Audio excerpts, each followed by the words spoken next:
اللہ کرے کہ یہ باتیں ان بچیوں کے پاس پہنچیں، ان کو سننے کو ملیں جن کے دلوں میں یہ گمان، یہ وسوسہ شیطانی پیدا ہو گیا ہے کہ اسلام عورتوں کے لیے پسندیدہ نرم رویہ نہیں رکھتا۔ جتنا رویہ فیور کا، نرمی کا اسلام عورت کے ساتھ رکھتا ہے، کوئی اور معاشرہ اور مذہب دین نہیں رکھ سکتا۔ اب ذرا ایک ایک کر کے غور کرتے چلے جائیے۔ لڑکی کی پیدائش ہوئی، شریعت نے ماں باپ کو کیا کہا؟ رحمت آ گئی تمہارے گھر میں، صحیح تربیت کرو، حیا اور پاک دامنی کی دینی تعلیم دو، سلیقہ اس کو دو، اس کا نکاح کر دو، اور جنت میں رسول اللہ صلی اللہ علیہ وسلم کا پڑوس پاؤ۔ یہ کس کی تربیت پہ ہے؟ بیٹی کی تربیت کے اوپر۔ بچی گھر میں ہے، جوان ہے، ابھی شادی نہیں ہوئی، کنواری ہے، اگر یہ کنوارے پن میں انتقال کر جائے، یہ حیا اور پاک دامنی والی بچی ہے، اس کو شہید آخرت کا مقام اللہ نے دیا، قیامت کے دن شہداء کی قطار میں کھڑا کریں گے۔ دنیا میں تو شہیدوں والا معاملہ نہیں ہوگا، لیکن وہ کنواری بچی جس کی ابھی شادی نہیں ہوئی، حیا اور پاک دامنی والی ہے، اور اس کا انتقال ہو گیا، یہ قیامت کے دن شہیدوں میں کھڑی ہوگی۔ بعض مرتبہ بچیوں کی عمر کم ہوتی ہے، انتقال ہو جاتا ہے، بعض مرتبہ عمر بڑھ جاتی ہے، شادی نہیں ہوئی ہوتی، 25 30 35 40 سال ہو جاتے ہیں، کسی وجہ سے شادی نہیں ہوتی۔ اگر یہ حیا اور پاک دامنی والی زندگی گزار رہی ہے تو اللہ کے یہاں اس کا کتنا مقام ہے۔ اور آگے بڑھیے، عورت کی شادی ہو گئی، جس دن شادی ہو گئی اس کے بعد فرمایا کہ یہ عورت جو ہے بیوی بن گئی، خاوند کے حقوق بھی ادا کر رہی ہے، اللہ تعالیٰ کی عبادت بھی کر رہی ہے۔ اب اس کو ایک نماز کے اوپر 70 نمازوں کا ثواب ملے گا، ایک جگہ آتا ہے 82 نمازوں کا ثواب ملے گا۔ کیوں؟ یہ خاوند کی خدمت بھی کر رہی ہے، اللہ تعالیٰ کی عبادت بھی کر رہی ہے، دو چیزوں کو نبھا رہی ہے، تو دیکھیں نماز کا اجر کہاں چلا گیا۔ یہ عورت کی فیور ہے کہ نہیں؟ اور آگے بڑھیے، اللہ رب العزت نے سفارش کی عورتوں کی، وعاشروہن بالمعروف، کہ تم ان کا خیال رکھو۔ علماء فرماتے ہیں جب اللہ تعالیٰ بیویوں کے بارے میں سفارش کر رہے ہیں تو قیامت کے دن پوچھیں گے بھی مردوں سے، ہاں بھائی بتاؤ میں نے سفارش کی تھی، تم نے ان کے ساتھ کیا معاملہ کیا؟ اب شادی شدہ ہونے کے بعد اجر بھی بڑھا اعمال کا، اور ساتھ ہی ساتھ اللہ تعالیٰ کی طرف سے ایک سفارش اور ایک امان بھی آ گئی، شوہروں کو بتا دیا گیا ذرا خیال رکھنا۔ اب یہ عورت اپنے گھر میں شوہر کے ساتھ رہ رہی ہے، اس کو جناب حمل ٹھہر گیا، اللہ اکبر کبیرہ۔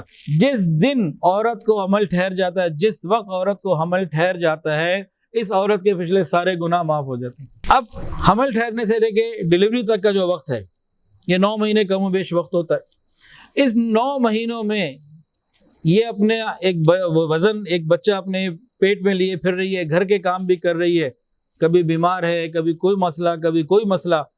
اس پورے وقت کے دوران اگر اس کی زبان سے تکلیف کی وجہ سے آہ کی آواز نکلتی ہے، کوئی آواز نکلتی ہے، اس آواز کے اوپر شریعت اسے چونکہ بیمار تصور کر رہی ہے، اس کے لیے ایکسٹرا فیور دے رہی ہے۔ رمضان میں بھی کہہ رہی ہے دیکھو اگر تم روزہ نہیں رکھ سکتی تو بعد میں رکھ لینا، اس کی پوری فیور کی جا رہی ہے، تو اس کی اس کراہنے کی آواز پہ سبحان اللہ کا ثواب مل رہا ہے، اللہ اکبر کا ثواب مل رہا ہے۔ اسے سبحان اللہ نہیں پڑھا، کوئی درد ہوئی، کوئی پریشانی ہوئی، کی آواز نکل گئی، کوئی آواز نکل گئی، اس کراہنے کے اوپر بھی ثواب کیا مل رہا ہے؟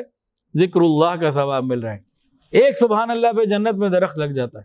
بچہ پیدا ہو گیا، پیدا ہونے کے وقت جو لیبر پین ہوتی ہے، درد ذہ لیبر پین، ہر درد کی ایک ٹیس کے اوپر بہت دردیں ہوتی ہیں، ہر درد کے اوپر، ہر ٹیس کے اوپر کیا ملتا ہے؟ ایک عربی نسل کا غلام آزاد کرنے کا ثواب اللہ عطا فرماتا ہے۔ اور ایک غلام کو آزاد کرنے کا ثواب کتنا ہے؟ اللہ تعالیٰ جہنم سے بری کر دیتا۔ کسی نے غلام کو آزاد کیا، جہنم سے بری ہو گیا۔ اب اس کو لیبر پین میں جتنی بھی دردیں ہو رہی ہیں، ہر درد اور ٹیس کے بدلے ایک عربی نسل کے غلام کو آزاد کرنے کا ثواب مل رہا ہے۔ اب یہ دیکھیے عورت کی فیور ہے کہ نہیں۔ اگلی بات ذرا غور کیجئے، اگر کوئی عورت لیبر پین ہو رہی ہے، ڈلیوری کے وقت اس کا انتقال ہو جائے، زچگی میں ڈلیوری کے وقت اس کا انتقال ہو جائے تو کیا کہلائے گی؟ شہید، سیدھا جنت میں جائے گی۔ یہ شہید آخرت ہے۔ یہ کس کی فیور ہو رہی ہے؟ عورت کی فیور ہو رہی ہے۔ اور جناب بچہ پیدا ہو گیا، اس نے لیبر پین سے ہی اس کا ثواب الگ۔ اب بچہ پیدا ہو گیا تو جس وقت بچہ پیدا ہوتا ہے اللہ تعالیٰ فرشتے کو حکم دیتے ہیں، جو اس عورت سے کہتا ہے اے ماں، اللہ تعالیٰ نے تجھے گناہوں سے ایسا پاک کر دیا ہے اس دن کی طرح جس دن تو پیدا ہوئی تھی۔ اب زچہ اور بچہ دونوں گناہوں سے پاک۔ بچہ اس لیے کہ اس نے گناہ کیا کوئی نہیں، زچہ اس لیے، ماں اس لیے کہ اس کے گناہ اللہ نے معاف کر دی۔ تو ڈلیوری کے اوپر یہ اس کو اجر مل گیا۔ اور آگے چلیے، اب یہی عورت اگر اپنے بچے کی اچھی تربیت کرتی ہے اور بچے کو سب سے پہلا لفظ کون سا سکھاتی ہے؟ اللہ، اللہ، لفظ اللہ۔ حدیث کے اندر آتا ہے جس ماں باپ نے، جس ماں نے اپنی بچی کی اس طرح کے بچے کی تربیت کی کہ اس کی زبان سے نکلنے والا پہلا حرف اللہ ہے، اللہ تعالیٰ ماں باپ کے پچھلے سارے گناہوں کو معاف فرماتا۔ اب یہ اصل کام تو ماں کا ہے، بچہ تو چھوٹی عمر میں ماں کے پاس زیادہ ہوتا ہے، باپ کے پاس تو نہیں ہوتا۔ اب ماں اسے گود میں لے، اللہ اللہ کہے، اللہ اللہ اللہ اللہ کا ذکر کرتی رہے، اس کو کانوں میں ڈالتی رہے، کوشش کرے کہ وہ بولے۔ جب یہ بچہ بول گیا، ماں کی زندگی کے پچھلے سارے گناہ معاف۔ اب اس بچے کو مدرسے میں داخل کروایا، قرآن مجید ناظرہ پڑھوایا، بیٹا ہے یا بیٹی؟ جس وقت اس نے قرآن مجید ناظرہ مکمل کر لیا، اسی وقت ماں باپ کے پچھلے سارے گناہ معاف ہو گئے۔ ناظرہ کے بعد بچے کو حفظ کرا دیا، بیٹا ہے یا بیٹی، بچہ ہے قرآن حافظ بن گیا۔ اب کیا ہوگا؟ اب قیامت کے دن اس ماں کو، ان ماں باپ کو اللہ تعالیٰ عزتوں کا ایسا تاج عطا فرمائیں گے، وہ اتنا روشن اور منور ہوگا کہ سورج کی روشنی اس سے کم ہوگی۔ یہ کیوں مل رہا ہے؟ اس نے اپنے بیٹے کو قرآن کا حافظ بنا دیا۔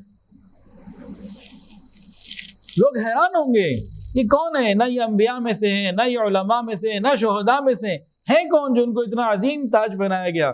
بتایا جائے گا انہوں نے اپنے بچے کو قرآن کا حافظ بنایا کہ اللہ نے عورت کو کتنا مقام اور مرتبہ عطا کیا اور اس کو کتنی برکتیں دیں۔ دیکھیں بھئی، ہر گھر میں عورتیں کام تو کرتی ہیں، ڈسٹنگ ہے، گھر کی صفائی ہے، بے شمار کام ہوتے ہیں جو عورتوں نے کرنے ہوتے ہیں۔ اب ذرا بات سنیے، بڑے مزے کی بات ہے۔ حدیث کے اندر آتا ہے جو عورت اپنے خاوند کے گھر میں کسی چیز کو ترتیب سے رکھ دیتی ہے، اس کو اس کے اوپر ایک نیکی ملتی ہے، ایک گناہ معاف ہوتا ہے، جنت میں ایک درجہ بلند ہوتا ہے۔ بھائی خاوند نے کپڑے اتار کے واش روم میں کہیں رکھے، اس نے صحیح جگہ پہ دھوبی کی جگہ ڈال دیے، اور گھر میں دسترخوان لگا، دسترخوان میں کتنی چیزیں ہوتی ہیں جناب، بعض دفعہ درجنوں چیزیں، پلیٹ، چمچے، کانٹے، اور جناب کھانا پینا، گلاس، جگ، خود دسترخوان، کتنی چیزیں ہوتی ہیں۔ ہر ایک چیز کو واپس سیٹ کرنے کے اوپر ایک نیکی مل رہی ہے، گناہ معاف ہو رہا ہے۔ تو کوئی بھی عورت گھر میں درجنوں چیزیں روزانہ ٹھیک کرتی ہے تو درجنوں درجات بلند ہو رہے ہیں، درجنوں نیکیاں مل رہی ہیں، درجنوں گناہ معاف ہو رہے ہیں۔ ویڈیو کے نیچے سبسکرائب کے بٹن پہ کلک کریں، بیل کے آئیکن پہ کلک کیجئے تاکہ ہر نئی ویڈیو کی نوٹیفیکیشن آپ کو مل جائے۔